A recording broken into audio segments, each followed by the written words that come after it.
The surprising power of atomic habits. The fate of British cycling changed one day in 2003. The organization, which was the governing body for professional cycling in Great Britain, had recently hired Dave Brailsford as its new performance director. At the time, professional cyclists in Great Britain had endured nearly 100 years of mediocrity.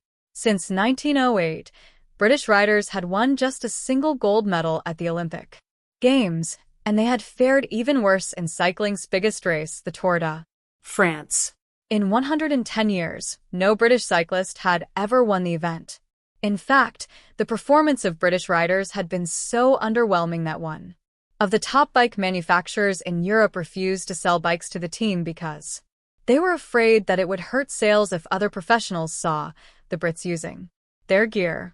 Brailsford had been hired to put British cycling on a new trajectory. What made him different from previous coaches was his relentless commitment to a strategy that he referred to as the aggregation of marginal gains, which was the philosophy of searching for a tiny margin of improvement in everything you do. Brailsford said, the whole principle came from the idea that if you broke down everything you could think of that goes into riding a bike and then improve it by 1%, you will get a significant increase when you put them all together. Brailsford and his coaches began by making small adjustments you might expect from a professional cycling team.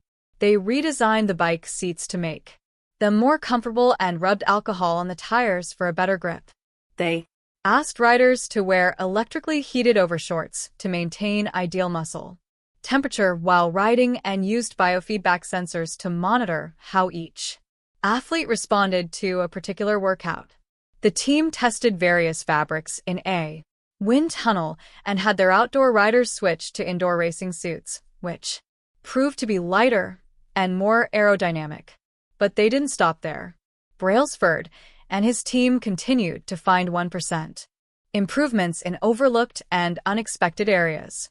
They tested different types of massage gels to see which one led to the fastest muscle recovery.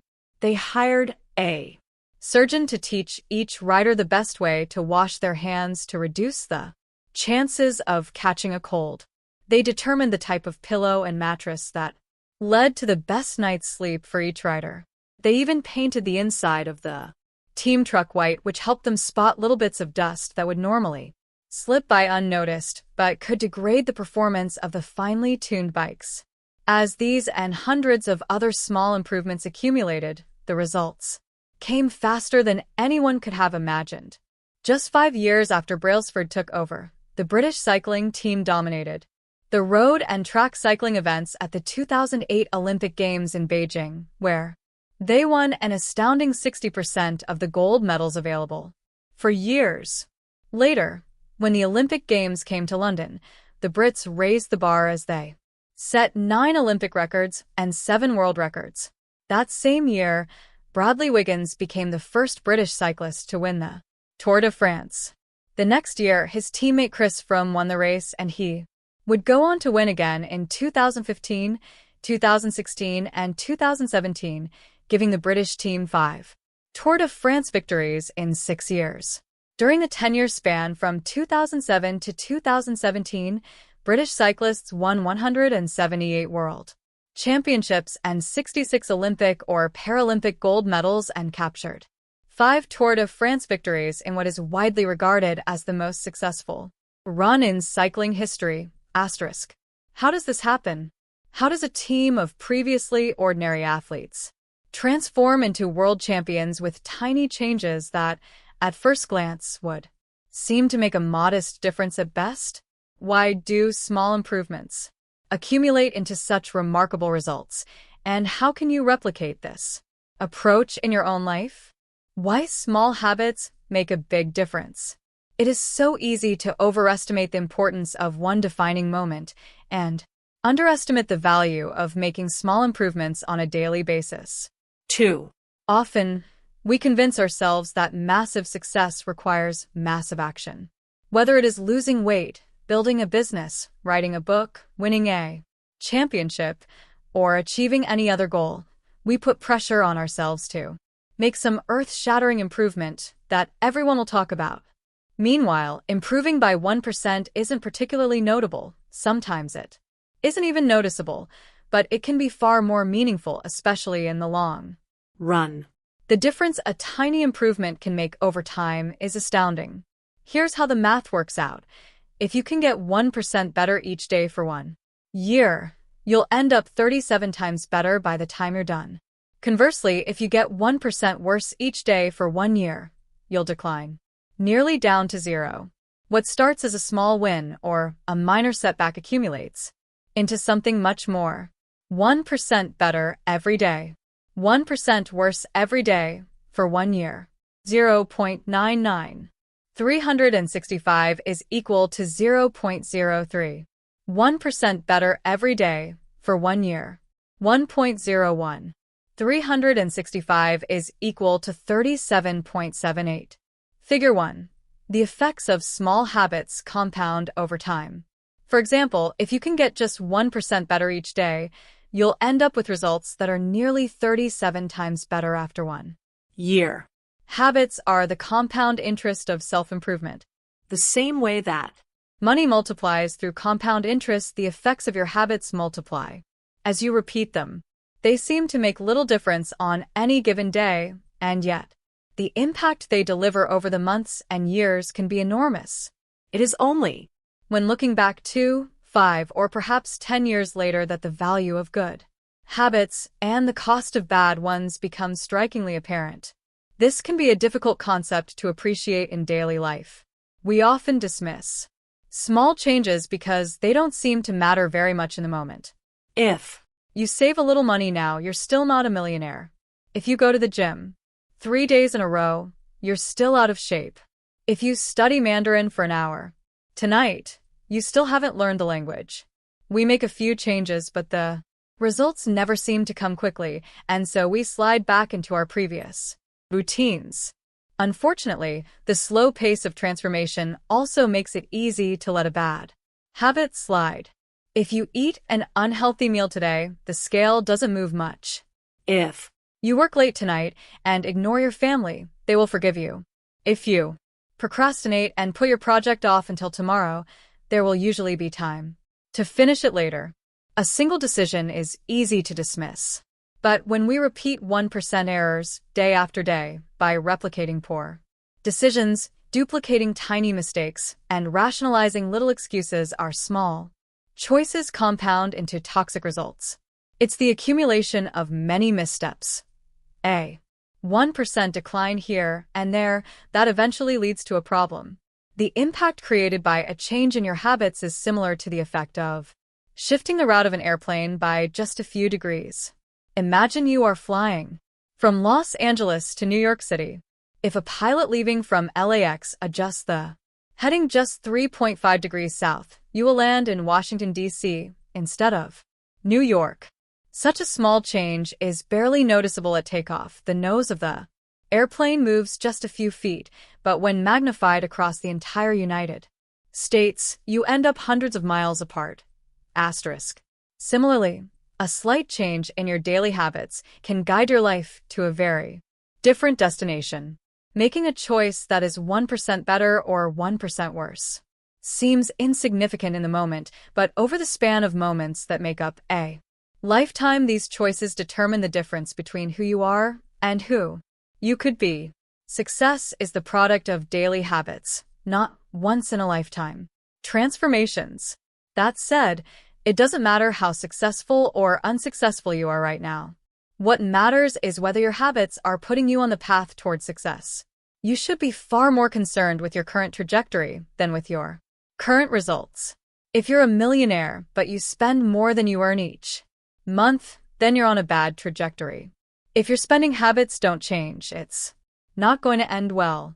Conversely, if you're broke but you save a little bit every month, then you're on the path toward financial freedom, even if you're moving slower than you'd like. Your outcomes are a lagging measure of your habits. Your net worth is a lagging measure of your financial habits. Your weight is a lagging measure of your eating habits. Your knowledge is a lagging measure of your learning habits. Your clutter is a lagging measure of your cleaning habits. You get what you repeat. If you want to predict where you'll end up in life, all you have to do is follow the curve of tiny gains or tiny losses and see how your daily choices will compound 10 or 20 years down the line. Are you spending less than you earn each month? Are you making it into the gym each week? Are you reading books and learning something new each day? Tiny battles like these are the ones that will define your future self. Time magnifies the margin between success and failure. It will multiply whatever you feed it. Good habits make time your ally. Bad habits make time your enemy. Habits are a double-edged sword. Bad habits can cut you down just as easily as good habits can build you up, which is why understanding the details is crucial. You need to know how habits work and how to design them to your liking so you can avoid the dangerous half of the blade. Your habits can compound for you or against you. Positive compounding. Productivity compounds. Accomplishing one extra task is a small feat on any given day, but it counts for a lot over an entire career. The effect of automating an old task or mastering a new skill can be even greater. The more tasks you can handle without thinking, the more your brain is free to focus on other areas. Knowledge compounds. Learning one new idea won't make you a genius, but a commitment to lifelong learning can be transformative. Furthermore, each book you read not only teaches you something new, but also opens up different ways of thinking about old ideas. As Warren Buffett says, that's how knowledge works. It builds up like compound interest. Relationships compound. People reflect your behavior back to you. The more you help others, the more others want to help you. Being a little bit nicer in each interaction can result in a network of broad and strong connections over time. Negative compounding. Stress compounds. The frustration of a traffic jam. The weight of parenting responsibilities. The worry of making ends meet. The strain of slightly high blood pressure. By themselves, these common causes of stress are manageable. But when they persist for years, little stresses compound into serious health issues. Negative thoughts compound. The more you think of yourself as worthless, stupid, or ugly, the more you condition yourself to interpret life that way. You get trapped in a thought loop. The same is true for how you think about others. Once you fall into the habit of seeing people as angry, unjust, or selfish, you see those kind of people everywhere. Outrage compounds. Riots, protests, and mass movements are rarely the result of a single event. Instead, a long series of microaggressions and daily aggravations slowly multiply until one event tips the scales and outrage spreads like wildfire. What progress is really like. Imagine that you have an ice cube sitting on the table in front of you. The room is cold, and you can see your breath. It is currently 25 degrees. Ever so slowly, the room begins to heat up. 26 degrees. 27. 28. The ice cube is still sitting on the table in front of you. 29 degrees. 30. 31. Still, nothing has happened. Then, 32 degrees. The ice begins to melt. A 1-degree shift, seemingly no different from the temperature increases before it, has unlocked a huge change. Breakthrough moments are often the result of many previous actions which build up the potential required to unleash a major change. This pattern shows up everywhere. Cancer spends 80% of its life undetectable, then takes over the body in months. Bamboo can barely be seen for the first 5 years as it builds extensive root systems underground before exploding 90 feet into the air within 6 weeks. Similarly, habits often appear to make no difference until you cross a critical threshold and unlock a new level of performance. In the early and middle stages of any quest, there is often a valley of disappointment. You expect to make progress in a linear fashion, and it's frustrating how ineffective changes can seem. During the first days, weeks, and even months, it doesn't feel like you are going anywhere. It's a hallmark of any compounding process. The most powerful outcomes are delayed. This is one of the core reasons why it is so hard to build habits that last. People make a few small changes, fail to see a tangible result, and decide to stop. You think, I've been running every day for a month, so why can't I see any change in my body? Once this kind of thinking takes over, it's easy to let good habits fall by the wayside. But in order to make a meaningful difference, habits need to persist long enough to break through this plateau, what I call the plateau of latent potential. If you find yourself struggling to build a good habit or break a bad one, it is not because you have lost your ability to improve. It is often because you have not yet crossed the plateau of latent potential. Complaining about not achieving Success despite working hard is like complaining about an ice cube not melting. When you heated it from 25 to 31 degrees, your work was not wasted, it is just being stored. All the action happens at 32 degrees. When you finally break through the plateau of latent potential, people will call it an overnight success. The outside world only sees the most dramatic event, rather than all that preceded it. But you know that it's the work you did long ago. When it seemed that you weren't making any progress, that makes the jump today possible. It is the human equivalent of geological pressure. Two tectonic plates can grind against one another for millions of years, the tension slowly building all the while. Then, one day, they rub each other once again, in the same fashion they have for ages, but this time the tension is too great. An earthquake erupts. Change can take years before it happens all at once. Mastery requires patience. The San Antonio Spurs, one of the most successful teams in NBA history, have a quote from social reformer Jacob Riis hanging in their locker room. When nothing seems to help, I go and look at a stonecutter, hammering away at his rock, perhaps 100 times without as much as a crack showing in it. Yet at the 101st blow, it will split in two, and I know it was not that last blow that did it, but all that had gone before. The plateau of latent potential. Figure 2. We often expect progress to be linear. At the very least, we hope it will come quickly. In reality, the results of our efforts are often delayed. It is not until months or years later that we realize the true value of the previous work we have done. This can result in a valley of disappointment where people feel discouraged after putting in weeks or months of hard work without experiencing any results. However, this work was not wasted. It was simply being stored. It is not until much later that the full value of previous efforts is revealed. All big things come from small beginnings. The seed of every habit is a single, tiny decision. But as that decision is repeated, a habit sprouts and grows stronger. Roots entrench themselves and branches grow.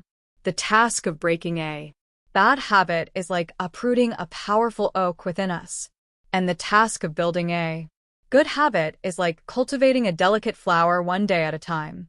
But what determines whether we stick with a habit long enough to survive the plateau of latent potential and break through to the other side? What is it that causes some people to slide into unwanted habits and enables others to enjoy the compounding effects of good ones? Forget about goals. Focus on systems instead. Prevailing wisdom claims that the best way to achieve what we want in life, getting into better shape, building a successful business, relaxing more, and worrying less, spending more time with friends and family, is to set specific, actionable goals. For many years, this was how I approached my habits, too. Each one was a goal to be reached. I set goals for the grades I wanted to get in school, for the weights I wanted to lift in the gym, for the profits I wanted to earn in business. I succeeded at a few, but I failed at a lot of them. Eventually, I began to realize that my results had very little to do with the goals I set, and nearly everything to do with the systems I followed. What's the difference between systems and goals? It's a distinction I first learned from Scott Adams, the cartoonist behind the Dilbert comic. Goals are about the results you want to achieve. Systems are about the processes that lead to those results. If you're a coach, your goal might be to win a championship. Your system is the way you recruit players, manage your assistant coaches, and conduct practice. If you're an entrepreneur, your goal might be to build $1 million business. Your system is how you test product ideas, hire employees, and run marketing campaigns. If you're a musician, your goal might be to play a new piece. Your System is how often you practice, how you break down and tackle difficult measures, and your method for receiving feedback from your instructor. Now for the interesting question. If you completely ignored your goals and focused only on your system, would you still succeed? For example, if you were a basketball coach and you ignored your goal to win a championship and focused only on what your team does at practice each day, would you still get results? I think you would. The goal in any sport is to finish with the best score, but it would be ridiculous to spend a whole game staring at the scoreboard. The only way to actually win is to get better each day. In the words of three-time Super Bowl winner Bill Walsh, the score takes care of itself. The same is true for other areas of life. if You want better results, then forget about setting goals. Focus on your system instead. What do I mean by this? Are goals completely useless? Of course not. Goals are good for setting a direction, but systems are best for making progress. A Handful of problems arise when you spend too much time thinking about your goals and not enough time designing your systems. Problem number 1.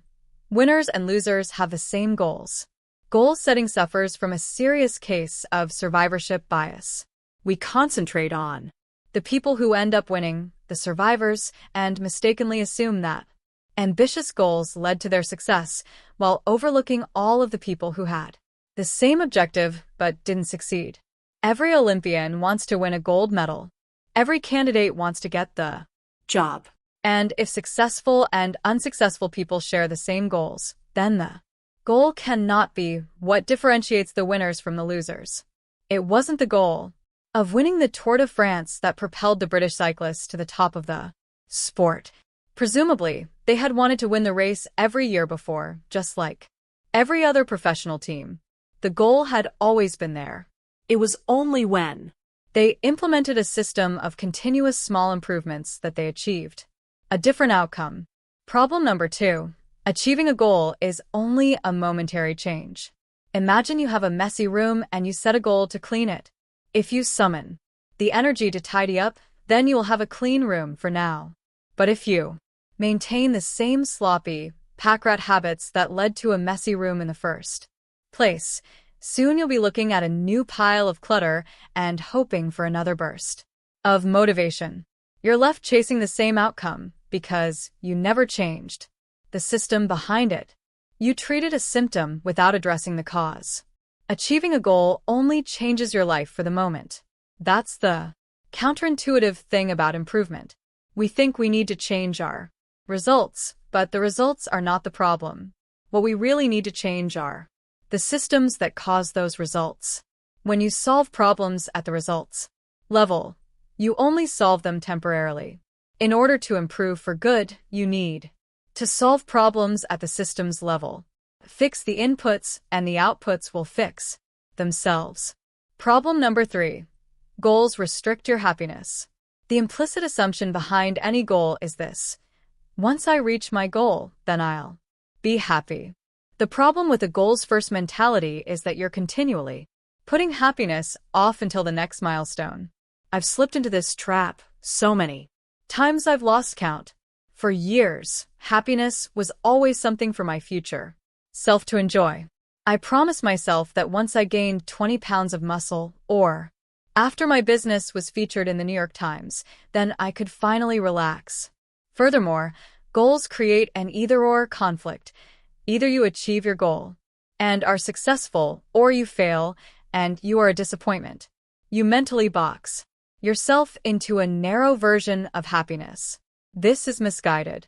It is unlikely that your actual path through life will match the exact journey you had in mind when you set out. It makes no sense to restrict your satisfaction to one scenario when there are many paths to success. A systems-first mentality provides the antidote. When you fall in love with the process rather than the product, you don't have to wait to give yourself permission to be happy. You can be satisfied anytime your system is running. And a system can be successful in many different forms, not just the one you first envision. Problem number 4. Goals are at odds with long-term progress. Finally, a goal-oriented mindset can create a yo-yo effect. Many runners work hard for months, but as soon as they cross the finish line, they stop training. The Race is no longer there to motivate them. When all of your hard work is focused on a particular goal, what is left to push you forward after you achieve it? This is why many people find themselves reverting to their old habits after accomplishing a goal. The purpose of setting goals is to win the game. The purpose of building systems is to continue playing the game. True long-term thinking is goal-less thinking. It's not about any single accomplishment. It is about the cycle of endless refinement and continuous improvement. Ultimately, it is your commitment to the process that will determine your progress. A system of atomic habits. If you're having trouble changing your habits, the problem isn't you. The problem is your system. Bad habits repeat themselves again and again, not because you don't want to change, but because you have the wrong system for change. You do not rise to the level of your goals. You fall to the level of your systems. Focusing on the overall system, rather than a single goal, is one of the core themes of this book. It is also one of the deeper meanings behind the word atomic. By now, you've probably realized that an atomic habit refers to a tiny change, a marginal gain, a 1% improvement. But atomic habits are not just any old habits, however small. They are little habits that are part of a larger System. Just as atoms are the building blocks of molecules, atomic habits are the building blocks of remarkable results. Habits are like the atoms of our lives. Each one is a fundamental unit that contributes to your overall improvement. At first, these tiny routines seem insignificant, but soon they build on each other and fuel bigger wins that multiply to a degree that far outweighs the cost of their initial investment. They are both small and mighty. This is the meaning of the phrase atomic habits, a regular practice or routine that is not only small and easy to do, but also the source of incredible power, a component of the system of compound growth. Chapter Summary. Habits are the compound interest of self-improvement. Getting 1% better every day counts for a lot in the long run. Habits are a double-edged sword. They can work for you or against you, which is why understanding the details is essential. Small changes often appear to make no difference until you cross a critical threshold. The most powerful outcomes of any compounding process are delayed. You need to be patient. An atomic habit is a little habit that is part of a larger system. Just as atoms are the building blocks of molecules, atomic habits are the building blocks of remarkable results. If you want better results, then forget about setting goals. Focus on your system instead. You do not rise to the level of your goals. You fall to the level of your Systems. how your habits shape your identity and vice versa. Why is it so easy to repeat bad habits and so hard to form good ones? Few things can have a more powerful impact on your life than improving your daily habits. And yet it is likely that this time next year, you'll be doing the same thing rather than something better. It often feels difficult to keep good habits going for more than a few days, even with sincere effort and the occasional burst of motivation. Habits like exercise, meditation, journaling, and cooking are reasonable for a day or two and then become a hassle. However, once your habits are established, they seem to stick around forever, especially the unwanted ones. Despite our best intentions, unhealthy habits, like eating junk food, watching too much television, procrastinating, and smoking can feel impossible to break. Changing our habits is challenging for two reasons. 1, we try to change the wrong thing, and 2, we try to change our habits in the wrong way. In this chapter, I'll address the first point. In the chapters that follow, I'll answer the second. Our first mistake is that we try to change the wrong thing. To understand what I mean, consider that there are 3 levels at which change can occur. You can imagine them like the layers of an onion. 3 layers of behavior change. Figure 3. There are 3 layers of behavior change: a change in your outcomes, a change in your processes, or a change in your identity. The first layer is changing your outcomes. This level is concerned with changing your results, losing weight, publishing a book, winning a championship. Most of the goals you set are associated with this level of change. The second layer is changing your process. This level is concerned with changing your habits and systems, implementing a new routine at the gym, decluttering your desk for better workflow, developing a meditation practice. Most of the habits you build are associated with this level. The third and deepest layer is changing your identity. This level is concerned with changing your beliefs, your worldview, your self-image, your judgments about yourself and others. Most of the beliefs, assumptions, and biases you hold are associated with this level. Outcomes are about what you get. Processes are about what you do. Identity is about what you believe. When it comes to building habits that last, when it comes to building a system of 1% improvements, the problem is not that one level is better or worse than another. All levels of change are useful in their own way. The problem is the direction of change. Many people begin the process of changing their habits by focusing on what they want to achieve. This leads us to outcome-based habits. The alternative is to build identity-based habits. With this approach, we start by focusing on who we wish to become. Outcome-based habits. Identity-based habits. Figure 4. With outcome-based habits, the focus is on what you want to achieve. With identity-based habits, the focus is on who you wish to become. Imagine 2 people resisting a cigarette. When offered a smoke, the first person says, "No thanks. I'm trying to quit." It sounds like a reasonable response, but this person still believes they are a smoker who is trying to be something else. They are hoping their behavior will change while carrying around the same beliefs. The second person declines by saying, "No thanks. I'm not a smoker." It's a small difference, but this statement signals a shift in identity. Smoking was part of their former life, not their current one. They no longer identify as someone who smokes. Most people don't even consider identity change when they set out to improve. They just think, "I want to be skinny," outcome, and if I stick to this diet, then I'll be skinny, process. They set goals and determine the actions they should take to achieve those goals without considering the beliefs that drive their actions. They never shift the way they look at themselves, and they don't realize that their old identity can sabotage their new plans for change. Behind every system of actions are a system of beliefs. The system of a democracy is founded on beliefs like freedom, majority rule, and social equality. The system of a dictatorship has a very different set of beliefs like absolute authority and strict obedience. You can imagine many ways to try to get more people to vote in a democracy, but such behavior change would never get off the ground in a dictatorship. That's not the identity of the system. Voting is a behavior that is impossible under a certain set of beliefs. A similar pattern exists whether we are discussing individuals, organizations, or societies. There are a set of beliefs and assumptions that shape the system, an identity behind the habits. Behavior that is incongruent with the self will not last.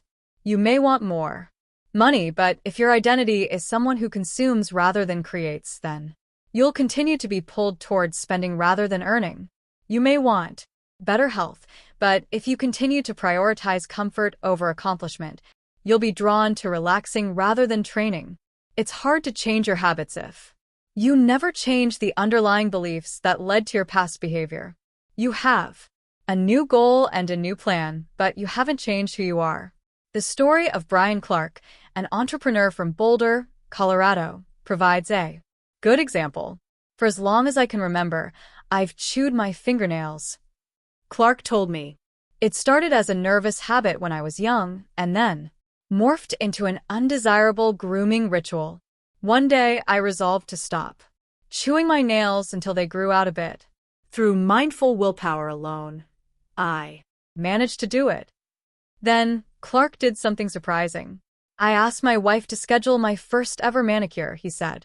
My thought was that if I started paying to maintain my nails, I wouldn't chew them.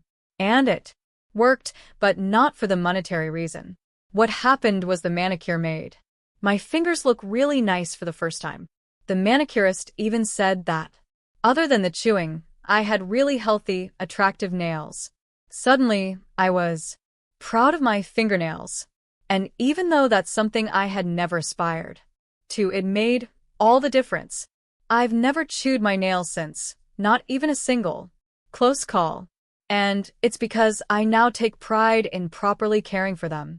The ultimate form of intrinsic motivation is when a habit becomes part of your identity. It's one thing to say, I'm the type of person who wants this.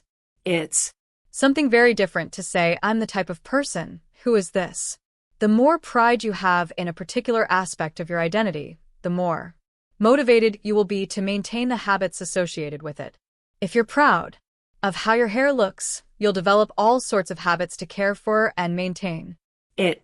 If you're proud of the size of your biceps, you'll make sure you never skip an upper body workout. If you're proud of the scarves you knit, you'll be more likely to spend hours knitting each week. Once your pride gets involved, you'll fight tooth and nail to maintain your habits. True behavior change is identity change.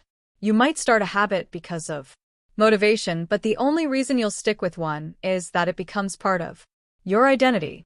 Anyone can convince themselves to visit the gym or eat healthy once or twice, but if you don't shift the belief behind the behavior, then it is hard to stick with long-term changes. Improvements are only temporary until they become part of who you are. The goal is not to read a book. The goal is to become a reader. The goal is not to run a marathon. The goal is to become a runner. The goal is not to learn an instrument. The goal is to become a musician. Your behaviors are usually a reflection of your identity. What you do is an indication of the type of person you believe that you are, either consciously or non-consciously. Asterisk research has shown that once a person believes in a particular aspect of their identity, they are more likely to act in alignment with that belief. For example, people who identified as being a voter were more likely to vote than those who simply claimed voting was an action they wanted to perform. Similarly, the person who incorporates exercise into their identity doesn't have to convince themselves to train. Doing the right thing is easy. After all, when your behavior and your identity are fully aligned, you are no longer pursuing behavior change. You are simply acting like the type of person you already believe yourself to be. Like all aspects of habit formation, this, too, is a double-edged sword. When working for you, identity change can be a powerful force for self-improvement. When working against you, though, identity change can be a curse. Once you have adopted an identity, it can be easy to let your allegiance to it impact your ability to change. Many people walk through life in a cognitive slumber, blindly following the norms attached to their identity. I'm terrible with directions. I'm not a morning person. I'm bad at remembering people's names. I'm always late. I'm not good with technology. I'm horrible at math. And 1,000 other variations. When you have repeated a story to yourself for years, it is easy to slide into these mental grooves and accept them as a fact. In time, you begin to resist certain actions because that's not who I am. There is internal pressure to maintain your self-image and behave in a way that is consistent with your beliefs. You find whatever way you can to avoid contradicting yourself. The more deeply a thought or action is tied to your identity, the more difficult it is to change it. It can feel comfortable to believe what your culture believes, group identity, or to do what upholds your self-image, personal identity, even if it's wrong. The biggest barrier to positive change at any level, individual, team, society, is identity conflict. Good habits can make rational sense, but if they conflict with your identity, you will fail to put them into action.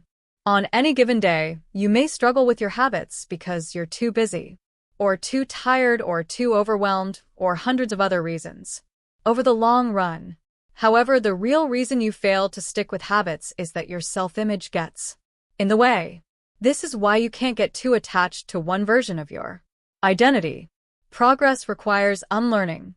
Becoming the best version of yourself requires you to continuously edit your beliefs and to upgrade and expand your identity. This brings us to an important question. If your beliefs and worldview play such an important role in your behavior, where do they come from in the first place?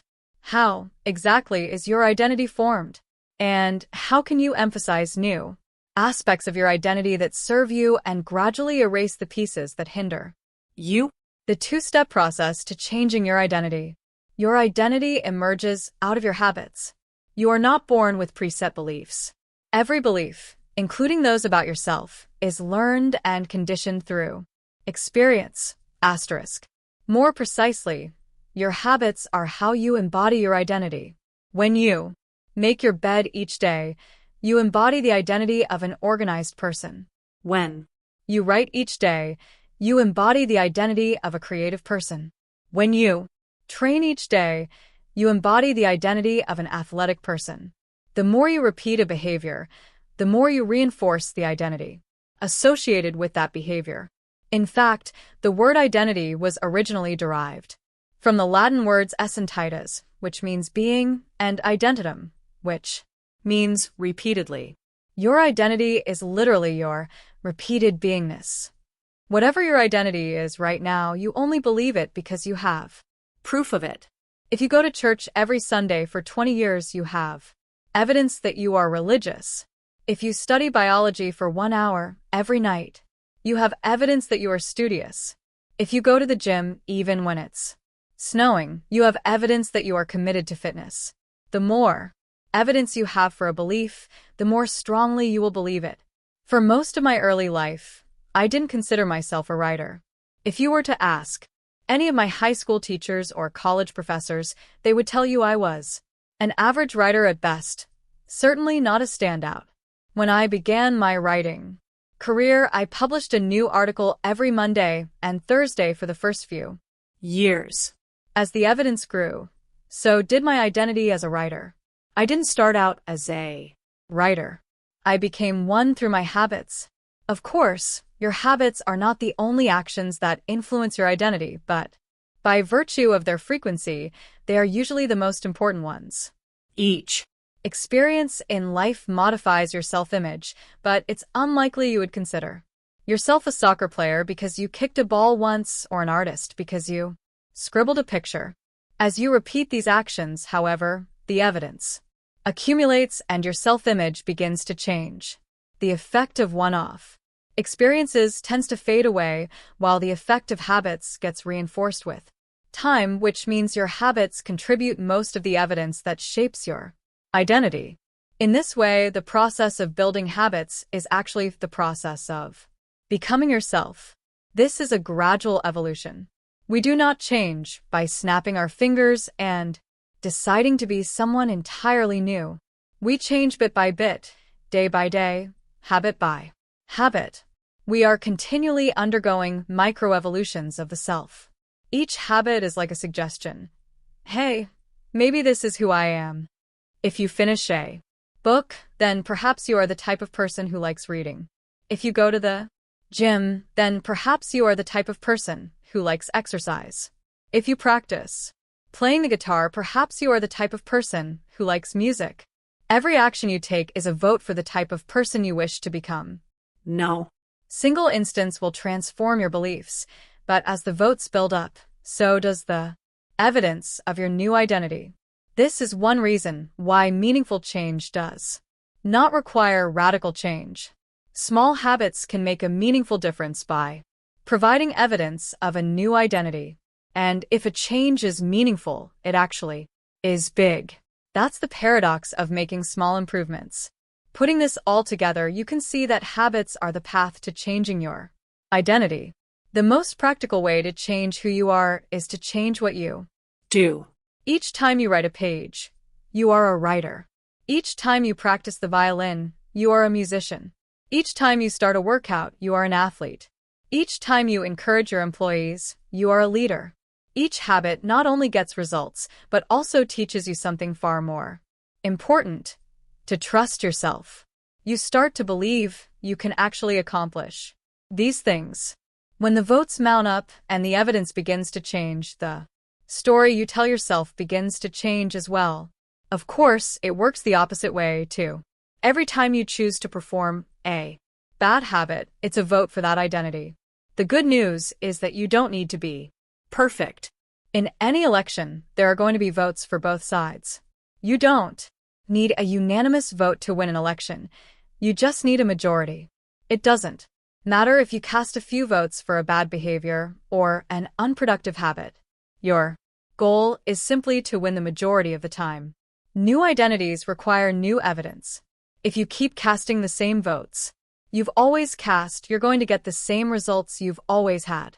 If nothing changes, nothing is going to change. It is a simple two-step process. 1. Decide the type of person you want to be. 2. Prove it to yourself with small wins.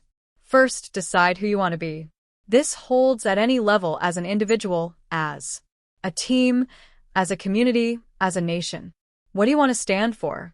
What are your principles and values? Who do you wish to become? These are big questions, and many people aren't sure where to begin, but they do know what kind of results they want. To get six-pack abs, or to feel less anxious, or to double their salary. That's fine. Start there and work backward. From the results you want to the type of person who could get those results. Ask yourself, who is the type of person that could get the outcome I want? Who is the type of person that could lose 40 pounds? Who is the type of person that could learn a new language? Who is the type of person that could run a successful startup? For example, who is the type of person who could write a book? It's probably someone who is consistent and reliable. Now your focus shifts from writing a book outcome-based to being the type of person who is consistent and reliable identity-based. This process can lead to beliefs like, I'm the kind of teacher who stands up for her students. I'm the kind of doctor who gives each patient the time and empathy they need. I'm the kind of manager who advocates for her employees. Once you have a handle on the type of person you want to be, you can begin taking small steps to reinforce your desired identity. I have a friend who lost over 100 pounds by asking herself, what would a healthy person do? All day long, she would use this question as a guide. Would a healthy person walk or take a cab? Would a healthy person order a burrito or a salad? She figured if she acted like a healthy person long enough, eventually she would become that person. She was right. The concept of identity-based habits is our first introduction to another key theme in this book: feedback loops. Your habits shape your identity, and your identity shapes your habits. It's a two-way street. The formation of all habits is a feedback loop, a concept we'll explore in depth in the next chapter. But it's important to let your values, principles, and identity drive the loop rather than your results. The focus should always be on becoming that type of person, not getting a particular outcome. The real reason habits matter. Identity change is the North Star of habit change. The remainder of this book will provide you with step-by-step instructions on how to build better habits in yourself, your family, your team, your company, and anywhere else you wish. But the true question is, are you becoming the type of person you want to become? The first step is not what or how, but who. You need to know who you want to be. Otherwise, your quest for change is like a boat without a rudder. And that's why we are starting here. You have the power to change your beliefs about yourself. Your identity is not set in stone. You have a choice in every moment. You can choose the identity you want to reinforce today with the habits you choose today. And this brings us to the deeper purpose of this book and the real reason habits matter. Building better habits isn't about littering your day with life hacks. It's not about flossing one tooth each night or taking a cold shower each morning or wearing the same outfit each day. It's not about achieving external measures of success like earning more money, losing weight, or reducing stress. Habits can Help you achieve all of these things, but fundamentally, they are not about having something. They are about becoming someone. Ultimately, your habits matter because they help you become the type of person you wish to be. They are the channel through which you develop your deepest beliefs about yourself. Quite literally, you become your habits. Chapter summary. There are 3 levels of change: outcome change, process change, and identity change. The most effective way to change your habits is to focus not on what you want to achieve, but on who you wish to become. Your identity emerges out of your habits. Every action is a vote for the type of person you wish to become.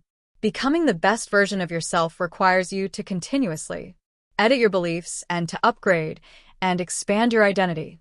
The real reason habits matter is not because they can get you better results, although they can do that, but because they can change your beliefs about yourself.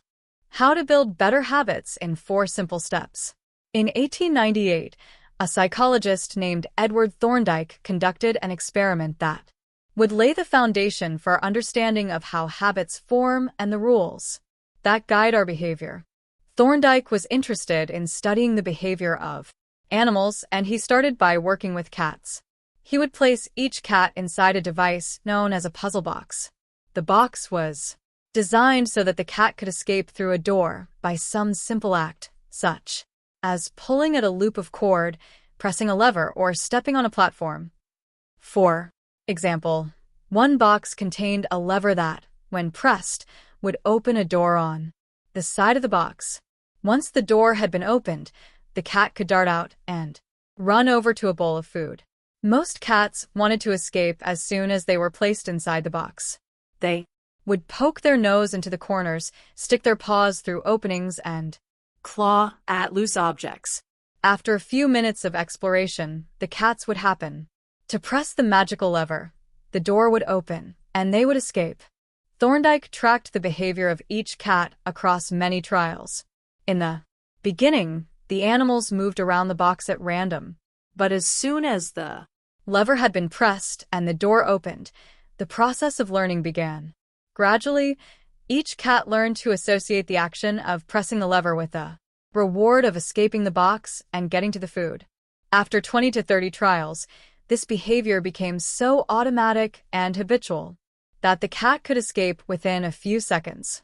For example, Thorndike noted, Cat 12 took the following times to perform the act: 160 seconds, 30 seconds, 90 seconds, 60, 15, 28, 20, 30, 22, 11, 15, 20, 12, 10, 14, 10, 8, 8, 5, 10, 8, 6, 6, 7.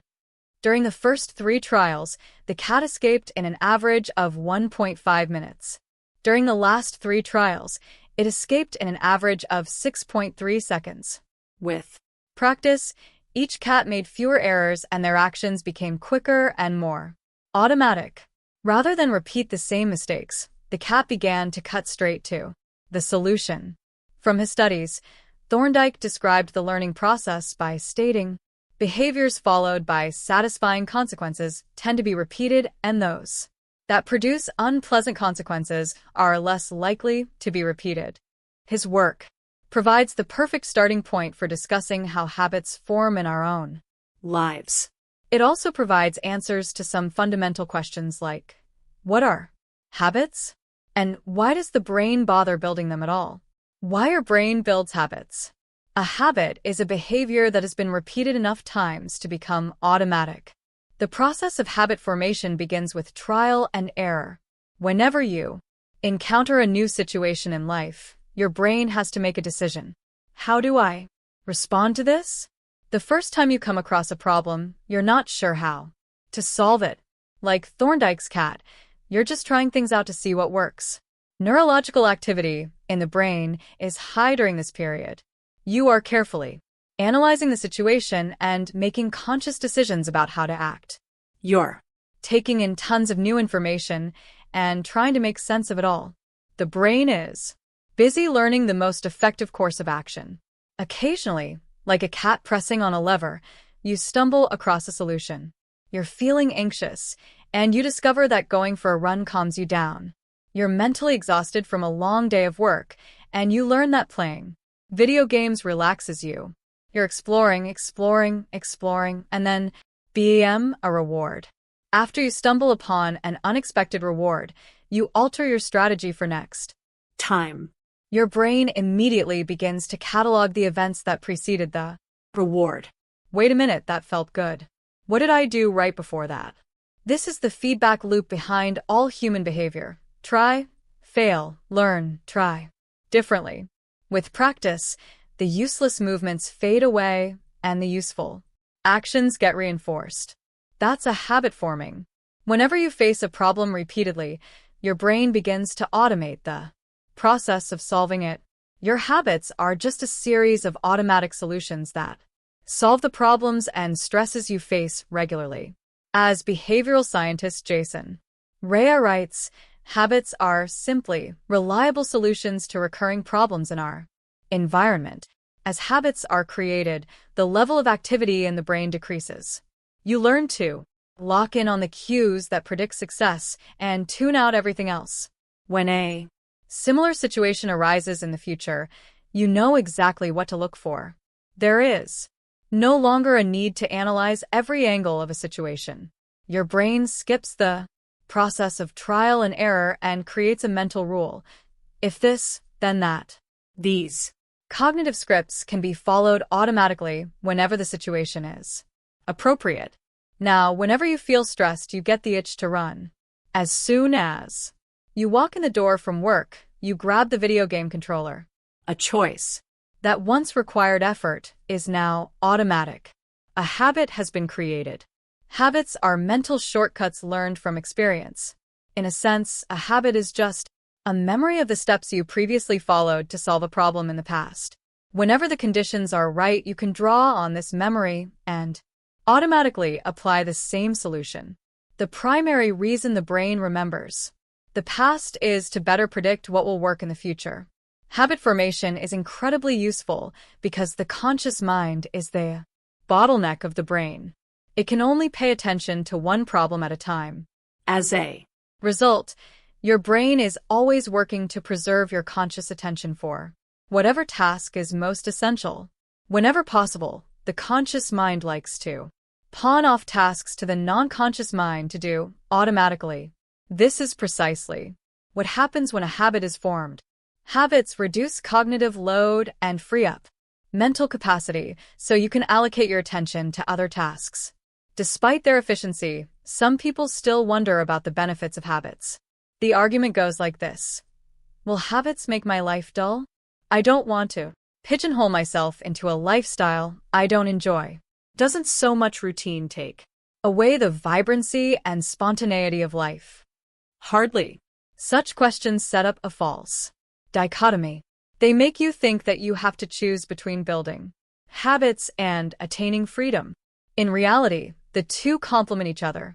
Habits do not restrict freedom. They create it. In fact, the people who don't have their habits handled are often the ones with the least amount of freedom. Without good financial habits, you will always be struggling for the next dollar. Without good health habits, you will always seem to be short on energy. Without good learning habits, you will always feel like you're behind the curve. If you're always being forced to make decisions about simple tasks, when should I work out, where do I go to write, when do I pay the bills, then you have less time for freedom. It's only by making the fundamentals of life easier that you can create the mental space needed for free thinking and creativity. Conversely, when you have your habits dialed in and the basics of life are handled and done, your mind is free to focus on new challenges and master the next set of problems. Building habits in the present allows you to do more of what you want in the future. The habit loop. Figure 6. The 4 stages of habit are best described as a feedback loop. They form an endless cycle that is running every moment you are alive. This habit loop is continually scanning The environment, predicting what will happen next, trying out different responses, and learning from the results. Asterisk. In summary, the cue triggers a craving, which motivates a response, which provides a reward, which satisfies the craving and, ultimately, becomes associated with the cue. Together, these 4 steps form a neurological feedback loop: cue, craving, response, reward. Cue, craving, response, reward that ultimately allows you to create automatic habits. This cycle is known as the habit loop. This 4-step process is not something that happens occasionally, but rather it is an endless feedback loop that is running and active during every moment you are alive, even now. The brain is continually scanning the environment, predicting what will happen next, trying out different responses, and learning from the results. The entire process is completed in a split second, and we use it again and again without realizing everything that has been packed into the previous moment. We can split these 4 steps into 2 phases, the problem phase and the solution phase. The problem phase includes the cue and the craving, and it is when you realize that something needs to change. The solution phase includes the response and the reward, and it is when you take action and achieve the change you desire.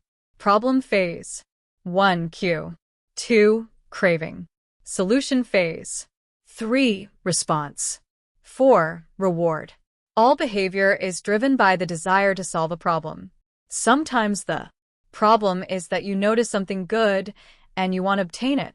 Sometimes the problem is that you are experiencing pain and you want to relieve it. Either way, the purpose of every habit is to solve the problems you face. In the table on the following page, you can see a few examples of what this looks like in real life. Imagine walking into a dark room and flipping on the light switch. You have performed this simple habit so many times that it occurs without thinking. You proceed through all 4 stages in the fraction of a second. The urge to act strikes you without thinking. Problem phase. 1. Cue. Your phone buzzes with a new text message. 2. Craving. You want to learn the contents of the message. Solution phase. 3. Response. You grab your phone and read the text. 4. Reward. You satisfy your craving to read the message. Grabbing your phone becomes associated with your phone buzzing. Problem phase. 1. Cue. You are answering emails. 2. Craving. You begin to feel stressed and overwhelmed by work. You want to feel in control. Solution phase. 3. Response. You bite your nails. 4. Reward. You satisfy your craving to reduce stress. Biting your nails becomes associated with answering email. Problem phase. 1. Cue. You wake up. 2. Craving. You want to feel alert. Solution phase. 3. Response. You drink a cup of coffee. 4. Reward. You satisfy your craving to feel alert. Drinking coffee becomes associated with waking up. Problem phase. 1. Cue. You smell a donut shop as you walk down the street near your office. 2. Craving. You begin to crave a donut. Solution phase. 3. Response. You buy a donut and eat it. 4. Reward. You satisfy your craving to eat a donut. Buying a donut becomes associated with walking down the street near your office. Problem phase. 1. Cue. You hit a stumbling block on a project at work. 2. Craving. You feel stuck and want to relieve your frustration. Solution phase. 3. Response. You pull out your phone and check social media. 4. Reward. You satisfy your craving to feel relieved. Checking social media becomes associated with feeling stalled at work. Problem phase. 1. Cue. You walk into a dark room. 2. Craving. You want to be able to see. Solution phase. 3. Response. You flip the light switch. 4. Reward. You satisfy your craving to see. Turning on the light switch becomes associated with being in a dark room. By the time we become adults, we rarely notice the habits that are running our lives. Most of us never give a second thought to the fact that we tie the same shoe first each morning, or unplug the toaster after each use, or always change into comfortable clothes after getting home from work. After decades of mental programming, we automatically slip into these patterns of thinking and acting. The 4 laws of behavior change. In the following chapters, we will see time and again how the 4 stages of cue, craving, response, and reward influence nearly everything we do each day. But before we do that, we need to transform these 4 steps into a practical framework that we can use to design good habits and eliminate bad ones. I refer to this framework as the 4 laws of behavior change, and it provides a simple set of rules for creating good habits and breaking bad ones. You can think of each law as a lever that influences human behavior. when the Levers are in the right positions, creating good habits is effortless. When they are in the wrong positions, it is nearly impossible. How to create a good habit. The first law, cue, make it obvious. The second law, craving, make it attractive. The third law, response, make it easy. The fourth law, reward, make it satisfying. We can invert these laws to learn how to break a bad habit. How to break a bad habit. Inversion of the first law, cue, make it invisible. Inversion of the second law, craving, make it unattractive. Inversion of the third law, response, make it difficult. Inversion of the fourth law, reward, make it unsatisfying. It would be irresponsible for me to claim that these 4 laws are an exhaustive framework for changing any human behavior, but I think they're close. As you will soon see, the 4 laws of behavior change apply to nearly every field, from sports to politics, art to medicine, comedy to management. These laws can be used no matter what challenge you are facing. There is no need for completely different strategies for each habit. Whenever you want to change your behavior, you can simply ask yourself, 1. How can I make it obvious? 2. How can I make it attractive? 3. How can I make it easy? 4. How can I make it satisfying? If you have ever wondered, why don't I do what I say I'm going to do? Why don't I lose the weight or stop smoking or save for retirement or start that side business? Why do I say something is important but never seem to make time for it?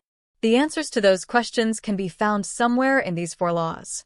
The key to creating good habits and breaking bad ones is to understand these fundamental laws and how to alter them to your specifications. Every goal is doomed to fail if it goes against the grain of human nature. Your habits are shaped by the systems in your life. In the chapters that follow, we will discuss these laws one by one and show how you can use them to create a system in which good habits emerge naturally and bad habits wither away. Chapter Summary. A habit is a behavior that has been repeated enough times to become automatic. The ultimate purpose of habits is to solve the problems of life with as little energy and effort as possible. Any habit can be broken down into a feedback loop that involves 4 steps: cue, craving, response, and reward. The 4 laws of behavior change are a simple set of rules we can use to build better habits. They are 1. Make it obvious. 2. Make it attractive. 3. Make it easy. And 4. Make it satisfying. The first law, make it obvious,